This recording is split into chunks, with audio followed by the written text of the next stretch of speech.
유 대표님이 심한 감기 몸살이시죠? 네, 감기 몸살로 지금 일어나지 못하고 계십니다. 그래서 지금 양당 대표가 다 지금 몸이 건강이 안 좋아지신 상태라 제가 대신 사회를 봤다는 말씀드리고 조속한 쾌유를 빌겠습니다.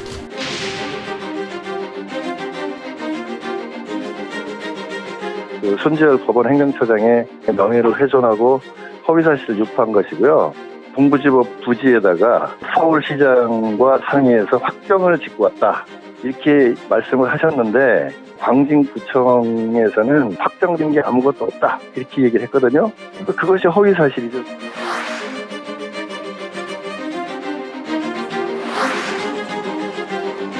(2016년 4월 19일) 날 했는데 제가 알고 있기로는 당대표 선거다 뭐다 여러 가지 본인이 의원님께서 바쁘셔가지고.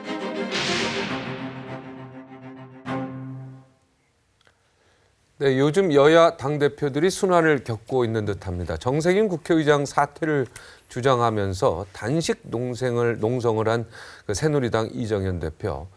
일주일 만에 또 빈손회군으로 체면을 구겼다 이런 또 목소리도 있어서 굉장히 이정현 대표 지금 몸도 안 좋으신데 마음도 안 좋으실 것 같고요.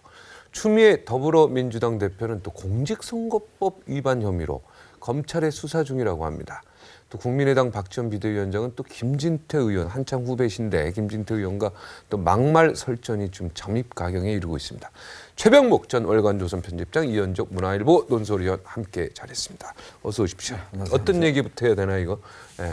새로운 거부터 하죠. 새로운 거. 추미애 더불어민주당 추미애 대표가 이제 공직선거운동 기간 전에 공식 선거운동 기간에는 괜찮은데 기간 전에 해서는 안 되는 그런 기간에 홍보 유인물을 배포한 혐의다. 이런 얘기입니다. 그죠? 네. 그렇죠. 아무래도 이제 이쪽이 그 지역구가 광진구인데 여기 이제 법원하고 이제 그 이전 문제로 해서 이 문제는 이미 송파구로 동부지법에 이전했습니다. 이전했는데 문제는 이제 그 이전과 관련해서 본인이 이제 이 위인물에 내가 이제 서울시장과 만나서 이전된 부지를 그러니까 이전하고 난 부지를 어떻게 개발하도록 약속을 했다. 이런 내용을 이제 실었다는 것이죠. 근데 이제 문제는 이제 상대방 후보 측에서 이게 사실이면 또 문제고 사실이 아니어도 허위사실 유포고 그래서 이제 지금 고발을 해놓은 상태인데. 사실이면은 이게 기간에 해서는 안 되는 일이기 때문에 문제고 그렇죠. 사실이 아니면 또 허위사실 유포이기 때문에 문제고. 이게 그러니까 이래도 문제고 저래도 문제네요. 그래서 이게 지금 13일이 원래 이제 선거법상 이제 13일까지만 이제 기소를 하게 돼 있습니다. 그 넘어가면 이제 그 선거법 관련해서는 이제 더 이상 소추받지 않는 상황이거든요. 일주일 남았네요. 그렇죠. 일주일 남았기 때문에 만약에 이제 검찰에서 이게 지금 혐의가 있다 한다면 이게 이제 법적으로 발생할 게 없는 상황인데 상당히 운명의 일주일이라고 할 수가 있겠죠. 네. 야, 이거 결정을 검찰이 하는 건가요? 검찰이 하죠. 검찰이 기소 여부를 결정을 하는 겁니다. 일단 기소를 할 것이냐 말 것이냐. 근데 이제 무슨 얘기냐면 자, 이게 처음 고발을 할 때는 4월 총선 직후잖아요. 직후기 때문에 그럼 그동안엔 뭐 했느냐 이제 이런 얘기가 되는데 그동안엔 아마도 이제 당선이 안 되면 안 하려고 했을 수도 있겠죠. 아니 당선이 안 되더라도 할 수는 있죠. 어차피 고발이 당선이 안 됐으면 사실은 고발 자체가 안 이루어졌을 가능성이 그러니까 있어요. 당선이 안 됐으면 고발이 안 이루어졌다는 그럴 얘기죠. 가능성이 있죠. 왜냐면 이게 어차피 상대편에서 고발한 거니까. 근데 여하튼간에 검찰이 어떤 식으로든 아마 추미애 대표를 불렀을 가능성이 많습니다. 그동안에. 소환을 했을 확률이 있다. 서면 조서를 했든 뭘 했든. 그랬을 가능성이 많아요. 그런데 여튼 추미애 대표가 이제 그동안에 당대표 선거로 바쁘다 이런저런 해서 아마 안 나간 것이 아닌가. 근데 이게 그냥 홍보물 만든 직원의 또 이게 실수로 판단할 수도 있는 거 아닙니까? 그러니까 이제 그런 부분은 조사를 해봐야 되는 것이죠. 그 직원, 그러니까 다른 사람은 다 조사했을 거예요. 왜냐하면 지금 기소 시한이 일주일밖에 안 남았기 때문에 제가 보기엔 사실상 검찰이 결론을 내놓고 있을 것이라 생각을 합니다. 그래서 이제 마지막으로 추미애 대표한테 한 번 더 물어보고 자, 기소를 할 것이냐 말 것이냐 그 결정을 하지 않을까 싶습니다. 아무래도 검찰이 고민하겠죠. 그러니까 고민한 건 이제 조사 결과를 놓고 조사 결과를 이거 기소 안 할 수가 없는데 싶으면은 지금 일주일밖에 안 남았잖아요. 그러니까 기소를 하고 그렇지 않고 이런 정도 가지고 기소 아니야? 그러면 기소 이후에 처분할 수도 있고 그런 거죠. 이렇게 어떻게 보면은 우리 위원님께서 이거 좀 문제가 될 것 같습니까? 그런데 여기에 이제 허위사실 유포라고 하는 부분이 있지 않습니까? 예를 들어서 2월 25일 날인가 2월 15일 날 서울시장을 만나서 자, 법원하고 검찰청 그 부지 개발 사업을 정말 1순위로 뭔가 해주겠다. 이러면 이제 이른바 개발 공약이거든요. 그럼 이제 이 개발 공약이 사실은 추미애 대표를 4월 총선에서 당선시키는데 얼마나 기여를 했느냐 하는 부분이 있어요. 근데 예를 들어서 자 이제 낙선한 분하고 표 차이가 얼마 안 났다. 그럴 경우에는 이거는 문제가 될 소지가 많이 있습니다. 그럴 경우에 과거의 사례를 보면. 근데 이제 표 차이가 아주 많이 나고 그다음에 이 공약 자체가 어느 정도 믿을 만하다 싶으면 과거 사례를 보면 그런 거는 그냥 그 별로 그렇게 기소 안 하고 넘어가는 수도 있고 기소를 설령 하더라도 뭐 그렇게 크게 문제 삼지 않는 경우도 있고 아니면 뭐 벌금이나 뭐 벌금 80만 원이나 이런 식에서 의원직 그 유지 여부와 상관없는 그런 결론이 날 가능성이 있고 그렇습니다. 근데 이거 이렇게 만약 80만 원 이하고 이러면은 지금 현재 계류 중인 게 수백 건인데요. 그죠? 우리가 이렇게 유수할 가치도 있느냐 뭐 이런 또 생각도 듭니다. 들기는. 근데 이게 의외로 우리나라 지금 공직선거법이 굉장히 까다롭습니다. 사실 이게 어느 역대 다른 나라 비교해서도 그러니까 이게 상당히 뭐 하지 말라는 게 굉장히 많습니다. 사실 이 선거법 자체가 외국 같으면 이제 예를 들어서 광범위하게 설정을 해서 그렇게 선거법 자체를 하는데 사실 이게 오세훈 선거법이거든요. 그러니까 굉장히 디테일하게 규정이 돼 있고 하지 말라는 게 다 있습니다. 옛날에 같은 경우는 뭐 말 하나 잘못해서 바로 선거법 걸려서 이제 정말 그 국회의원직이 떨어진 사람이 한둘이가 아니거든요. 그리고 또 나가지도 못한 사람들이 많아요. 학력 관련해서도 학력을 갖다 예를 들어서 수료냐 그다음에 졸업이냐 뭐 등등 이런 거 하나 가지고도 지금 배지가 왔다 갔다 하는 그런 상황이기 때문에 그거야 명백한 건데 명백하지 못한 것들도 굉장히 많아요. 그렇기 때문에 이 사람이 홍보위원장 나 도와주기로 했습니다 했는데 나중에 허위사실 유포로 해서 그게 소영선 의원이 그렇게 해서 됐고 그다음에 뭐 고아원이나 이런데 텔레비 하나 그 외부 제3의 업체가 있는데 그 3의 업체하고 국회의원하고 아는 관계여가지고 제3 뭐 이거 관계로 해서 또 저기 하는 아니 모 의원 같은 경우는 선거 당선되고 난 다음에 이제 또 지역의 어른들신들이 축하한다고 축하 자리를 했어요. 그래서 뭐 술 한 잔 먹고 아 이거 오늘 제가 계산하겠습니다. 계산을 딱 했거든요. 바로 이게 선거법 사후 매수죄로 바로 이제 걸렸어요. 사후 매수죄로. 제가 아시는 분은요, 그 자기 사촌 동생의 친한 친구. 한테 무슨 식당 연다 그래가지고 화분 갖다 줬다가 그러니까 또 아웃됐어요. 그렇기 때문에 아무래도 이제 이 건 자체가 보면 어떤 면에서 보면은 뭐 그냥 아니 뭐 그럴 수 있지 않나 싶은데 또 선거법으로 규정을 잣대를 들이대면 굉장히 엄격할 수 있어요. 만약에 이제 100만 원 이상이 나온다면 사실 추미애 대표가 의원직을 상실할 수도 있거든요. 그러니까 지금 제1 야당의 대표가 의원직을 상실할 수 있는 그런 문제이기 때문에 사실은 굉장히 중요한 문제를 할 수가 있겠죠. 그래서 선거법 이번 기회에 어떻게 선거법 뭔가 좀 이제 개정에 대한 목소리도 좀 나와야 되지 않을까? 아니, 우리 이현종 의원 얘기면 너무 까다롭다는 거 아니에요, 이게? 아니 그래서 선거법은 그 선거법을 만든 사람도 잘 모른다는 거 아닙니까? 그 정도로 선거법이 복잡한 거거든요, 원래가. 그러다 보니까 이제 이게 또 이현령 비현령인 경우도 많이 있고 그런데 여하튼 오세훈 선거법 이후에 허위사실 유포 하고 금품살포 이 두 가지 경우에는 대단히 엄하게 처벌을 합니다. 그러니까 이 두 가지에 걸렸을 경우에는 사실은 이 두 가지에 만약에 그 빠져나갈 수 없도록 걸렸다. 그럴 경우에는 금배지가 위험해진다. 그럼 허위사실 유포에 걸리면은 금품살포 위험해질 수 있네요. 그렇죠. 그러니까 그죠? 예를 들어서 아까 제가 말씀한 그 2월 15일 날 뭐 서울시장을 만나서 이렇게 추진하기로 약속을 받았다. 근데 그게 사실이라고 믿기 어려울 정도로 명백한 허위 사실이다 할 경우에는 자칫 잘못하다가는 100만 원 이상의 벌금을 받을 가능성도 꽤 높다. 이렇게 봐야 되는 것이죠. 검찰, 그 사법부의 판단을 잘 봐야 되겠습니다. 아니 우선 검찰이 기소하느냐 여부, 그다음에 기소를 했을 경우에 사법부가 최종적으로 어떤 결론을 내느냐. 검찰의 판단을 지켜봐야 될 것 같아요. 검찰의 행정부니까. 자, 진선미 의원도 뭐 금품 향응 제공입니까? 그렇죠. 여기 걸린 거죠. 이거는 이제 지금 각 지역구에 그러니까 아마 선거 전에 봉사단체들한테 모여서 이제 어떤 뭐 행사를 했던 분 여기에서 한 10명한테 이 보니까 이제 다가하고 음식을 제공했던 혐의 같아요. 이제 그래서 지금 이제 기소가 됐는데 문제는 이제 이 분들한테 금품을 제공한 것이 이제 그 간담회 참석한 어떤 대가 이런 것으로 이제 이 했다라는 것이고 이제 지금 이제 기소한 검찰 측에서는 이거는 이제 금품 제공에 해당된다. 이렇게 해서 지금 기소를 해놓은 그런 상황 같습니다. 네, 돈 준 건 아니죠. 금품하면은 뭐 돈 같다는 생각이 드는데 돈은 아니고 음식과 뭐 주류, 간단한 뭐 이런 거, 것들입니다. 주류 이런 건데. 아니 근데 이런 것도 가슴 아프네요. 네, 그죠? 아니 그거는 법에 명백히 금지돼 있습니다. 그래요? 그러니까 다과는 가능한데 다과. 이제 그것도 법에 뭐가 다고 뭐가 뭐 과냐 뭐 이런 것들은 있지만 다과는 가능한데 음식물 제공 주류 이런 것들은 금품 제공하고 똑같은 효과를 낳거든요. 그러니까 이런 경우에는 116만 원 상당이라고 돼 있지 않습니까?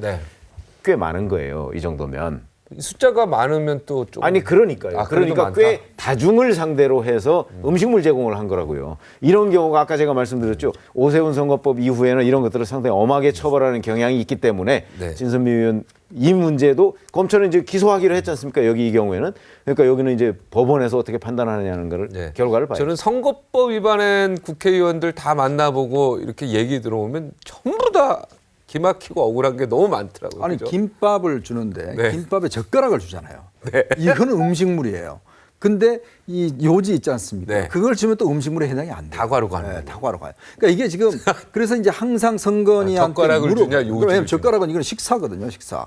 그렇기 때문에 이건 음식물에 해당이 되는 겁니다. 그러니까 어떤 다과를 제공하더라도 이제 어떤 방식으로 제공하냐에 따라서 이게 걸릴 수가 있고. 네. 그러니까 이게 굉장히 그러면 과자하고 과일 주는데 젓가락 주면 안 되네요. 네, 제가 안 됩니다. 그래서 노인부신들, 찍는 것 어르신들 야, 젓가락 좀 줘. 그러면 안 됩니다, 이거는. 그 선거법이고. 네, 그러니까 예를 요지로 들어서 뭐 쓰셔야 됩니다. 밥 사는 건 당연히 안 되고. 네. 거의 코미디네요. 그러니까 이게 지금 말이 됩니까? 그래서 젓가락 이게 사용하냐 안 하냐 가지고 선거운동하면 따라다니면서 이게 선거법 항상 위반이냐 아니냐 이게 말이 돼요. 선관위가 따라다닙니다. 그래서 찍고 하는데 선관위도 항상 그래서 자문을 구해야 돼요, 사실. 근데 그 사람들도 잘 모를 때 많더라고요. 그렇죠. 그리고 다시 본사에 전화해가지고 이게 됩니까 아닙니까? 그죠? 아니 근데 그걸 만약에 다 풀어놓기로 말하면 정말 돈이 너무 많이 들어서 못합니다 선거운동을. 그렇기 때문에 알겠습니다. 여하튼 네. 이리저리 규제를 하다 보니까 이렇게 된 네. 거죠. 네. 그래도 계속 빠져나가는 네. 사람들이 많잖아요. 네, 알겠습니다. 근데 또 당하는 사람만 당해요. 진짜 또 빠져나가는 사람들은 안 당하더라고. 그러니까 이제 그 오랫동안 선거를 치러본 사람들은 뭐는 해도 되고 뭐는 하면 안 된다 이거를 명확하게 알게 됐죠. 네. 자, 문재인 전 대표가 지금 대선 홍보에 속도를 내고 있어요. 그래서 매머드급의 싱크탱크 정책공간 국민성장 출범시키면서 대세론을 구치에 돌입했습니다. 대선 재수, 네, 문재인 전 대표 성공 위해서 네, 뭐 양보다 질 아니냐 이런 얘기인데요. 지금 뭐 500명까지 모았다 그러는데 한한성 전 총리도 계시고, 예, 지금 뭡니까 한은 총재도 계시는 것 같고요, 그죠? 야. 조대엽 교수, 김기정 교수, 현재 네, 고려대, 서강대, 연세대 교수분들, 존경받는 교수분들이 다 또 이쪽으로 가셨습니다. 야, 이거 어떻게 보십니까? 그러니까 이게 지금 싱크탱크를 500명의 싱크탱크를 발족을 했는데 지금 1000명까지 된다. 네, 1000명까지 된다고 하는데 이게 사실 1000명의 싱크탱크라는 게 전 없거든요. 그러니까 결국은 이것도 이제 줄 세우게 저는 일환이라 봅니다. 예를 들어 선거철이 다가오면서 이제 뭐 이 폴리패스라고 하나요? 결국 이제 이런 규합이 세규합이 시작되는데 사실 지난 2012년 선거 때는 담쟁이 포럼이라고 해서 이제 발족을 했는데 그때는 한 선거 7개월 남겨두고 했어요. 네. 그러니까 그때는 좀 너무 늦었다고 판단한 것이죠. 그리고 이제 지금 하는 것은 뭐냐면 이제 빨리 하여튼 조기에 뭔가 이쪽에서 학계에서부터 일단 대세를 잡아 나가겠다. 네. 그래서 지금 보니까 뭐 싹쓸이 논쟁이 굉장히 많아요. 지금 교수진들 때문에 딴 지금 후보들이 아니 다 가져가면 우리는 뭐 먹고 살았냐 뭐 이런 이야기 하고 있는데 참 이게 보면 이 문재인 전 대표가 굉장히 빠른 속도감을 갖고 하여튼 빨리 대세를 형성하겠다. 뭐 이런 의도가 있는 것 비판할 같습니다. 수는 없다 이 말이죠. 당연히 이제 문제는 다 부러워하는 거잖아요. 아니 부럽기는 부럽기는 한데 먼저 선수를 다치고 발 빠르게 근데 행동하니까. 사실 이제 이 교수분들이 무슨 뭐 여기 연구하러 갔겠습니까? 일단 뭔가 줄 서서 다음 정권 때 뭔가 한 자리라도 하려고 간 거 아니겠습니까? 네. 국가미래연구원 같은 경우는 박근혜 정부 시대 때 다 해서 다 그쪽 분들이 다 했잖아요. 네. 이분들은 하여튼 뭔가 확신이 있으니까 갔겠죠. 확신 없이 갑니까? 아니 그러니까 문재인 대표가 꼭 전 그렇지 대표 않습니다. 그렇지 않습니다. 꼭 그렇지 않습니다. 왜 그러냐면 과거의 사례를 봐도 사실은 두 군데에 걸쳐놓는 교수분들도 꽤 있습니다. 아 그래요? 캠프 두 군데에 두 걸쳐놓는 군데 분들도 계시고. 캠프예요? 그럼요. 야, 그런 경우도 그런 있고. 사람이 있어요? 있습니다. 기억나십니까? 과거에도. 아니 그러니까 그걸 누구라고 저희가 얘기하기는 네, 참 근데 어려운데. 진짜 있어요? 그리고 심지어는 또 그 자기가 이제 보따리를 쌓아들고 이쪽 캠프에 갔는데 거기서 거부당했어요. 받아주니까? 안 받아주니까 저쪽 캠프에 가서 또 대박난 분이 계세요. 그게 바로 2002년에 노무현 캠프와 이해찬 캠프입니다. 이해찬 캠프는요 사람이 너무 많아서 지금 문재인 캠프라고 비슷해요. 사람이 너무 많아서 거기는 보따리 싸들고 가는데 거기는 계속해서 이 떨궈내기에 바빴습니다. 너무 많으니까. 근데 누가 이겼죠? 네, 알겠습니다. 그렇습니다. 자, 김종인 대표하고 지금 성장론 가지고 얘기가 있어요. 그죠? 뭐 재벌부터 시작해서 네, 뭐 노조까지 전부 다 이제 다 같이 아울러서 성장하자 이런 얘기를 문재인 그건 말도 안 되는 소리다 한 게 지금 김종인 대표예요. 그죠? 뭐 아니, 두 분이서 나는 같이 할 확률이 없어 보이면 제3지대론이 힘을 얻는 거 아니겠습니까? 그렇죠. 이제 지금 이제 보면 국민성장 시대라는 그런 이제 아이템을 지금 문재인 대표 했는데 저는 아무리 읽어봐도 잘 모르겠어요. 국민성장, 국민들이 돈 버는 그 세상이라는데 그럼 어떻게 하면 국민들이 돈 벌까? 그럼 내가 뭐 장사라도 해야 될까? 근데 사실 이제 구체적인 내용이 사실 없어요. 보면 지금 경제민주화와 국민성장을 동시에 하겠다는 게 이제 문재인 전 대표의 생각인데 그러려면은 뭐냐면 이제 재벌을 좀 규제를 해야 되겠다. 네. 그리고 재벌들한테 좀 많은 규제를 해서 좀 한편 이 문어발식 경영을 못하게 해야 되겠다 하는 거 하고 그다음에 이제 좀 중소기업 자영업을 좀 육성을 시켜서 좀 공정한 어떤 업무를 해야 되겠다는 그런 이야기인데 사실 이게 뭔가 구체성이 와닿지가 않습니다. 지금까지 다 같이 성장하자고 한 사람들이 지금 20년 동안 전 다 반. 그렇죠. 뭐 다 항상 하는 이야기인데 네, 똑같은 얘기인데 국민 입장에서는 뭘 그럼 어떻게 하겠다는 거냐라는 것이고, 그러니까 문재인 전 대표는 성장에 좀 방점을 두고 있는 것 같고, 그다음 김종인 대표는 아니다. 그게 경제 민주화를 하게 되면 기본적으로 그 자체가 일단 성장이 새로운 성장의 동력이 된다. 그래서 당신이 이야기하는 것은 그거는 틀리다. 말이 안 된다, 틀리다 이렇게 지금 공방을 하고 있기 때문에 아마 두 분은 제가 볼 때는 아마 합칠 가능성이 별로 없을 것 같아요. 네, 김종인 그래서 탈당 가능성 얘기가 나오는 거 아닙니까? 탈당 안 하시죠?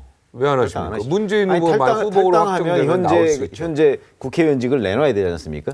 그렇기 때문에 저는 탈당 안 할 거라고 보고 예리하네. 그러니까 탈당을 하더라도 최종적인 순간에 할 것이다. 그러니까 본인의 거취가 확실하게 정해져서 자 나는 이 더불어민주당에 도저히 있을 수가 없다 할 경우에 마지막 순간에 탈당을 해서 이제 배지를 내려놓는 것이 될 것이고 그렇지 않으면 제가 보기엔 절대 탈당을 안 하고 이 안에서 무언가를 모색하다가 나중에 만약에 본인이 얘기하는 비패권지대 거기에서 뭔가 진짜 제3지대죠. 흔히 얘기하는 거기서 뭔가 물건이 이루어질 것 같고 거기에 나도 참여를 하지 않을 수 없다라는 상황이 되면 거기로 가시기 전날 아마 탈당을 해서 의원직을 버리지 않을까 이렇게 생각합니다. 김종인 플러스 반기문 이렇게 되는 조합이 될 수도 있다. 이런 언론에서 아니 뭐 모든 조합은 다 가능하죠. 뭐 이론적으로는 가능한데 실질적으로는 가능하지 않을 것이다. 저는 그렇게 봅니다. 왜 그러냐면 반기문 유엔 사무총장이 이제 정치를 만약에 하신다면 내년 1월 1일 날 이후에 이제 들어오셔서 하신다면 김종인 전 대표랑 하실까 싶은 생각이 들어요.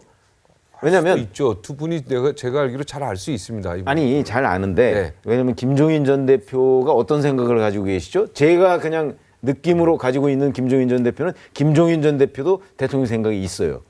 있죠. 그런데 있을 겁니다. 대통령 생각이 아니 저는 있다고 보거든요. 지금까지의 말씀하신 걸 보면 있다고 보는데 자 그렇다면 대통령 생각이 있는 두 분이 모여가지고 힘을 합쳐서 뭘 할 수 있다?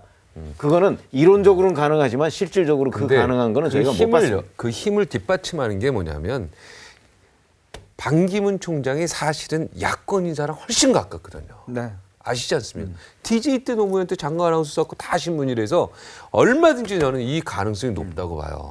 그러니까 이제 반기문 사무총장이 뭐 그런 띠로 따지면 그런데 사실 반기문 사무총장이 이제 어차피 저쪽은 문재인 전 대표가 거의 이제 확실하지 않습니까? 그럼 뭔가 반기문 사무총장은 이제 여권으로 해야죠. 그리고 이분이 평생 공무원을 하신 분이고 그리고 평생 여권지대에서 한 분입니다. 사실 야당할 이유가 없는 분이에요.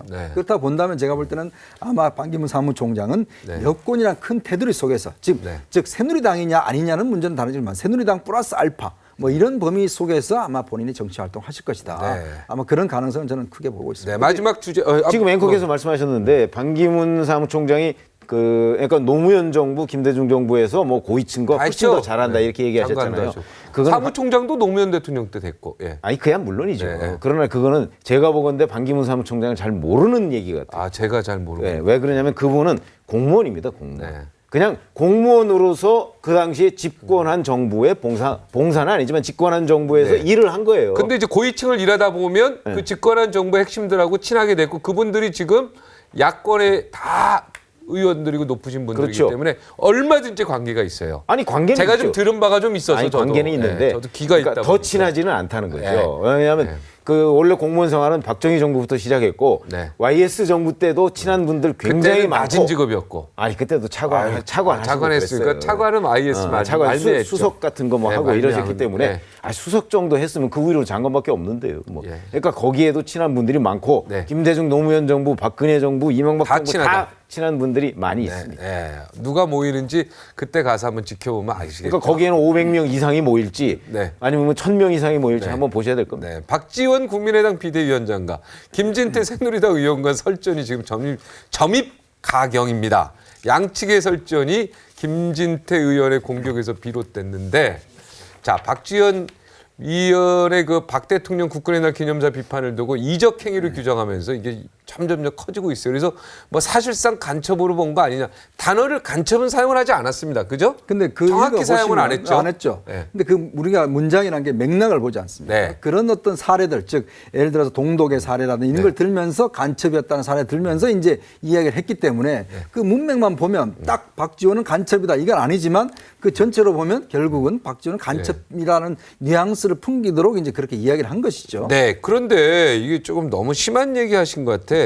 제가 간첩이라면 이미 간첩이라고 얘기를 들었다 이거죠. 그리고 박지원 비대위원장이 신고해서 포상이라도 받지 신고도 못하는 이제 꼴통보수 졸장부가 있나 이렇게 이제 박지원 대표가 이 정도 단어 쓰면 지금 굉장히 화가 나신 거고요. 김진태 의원도 지금 굉장히 검찰 출신 아닙니까? 그렇죠. 굉장히 화가 나신 거예요. 이분도 뭐라고 했냐면 그 아까 CG 나온 거 좀 다시 한번 띄워주세요, PD. 예, 도둑이 제발 저린 모양이다. 네, 그죠? 눈이 삐뚤어져.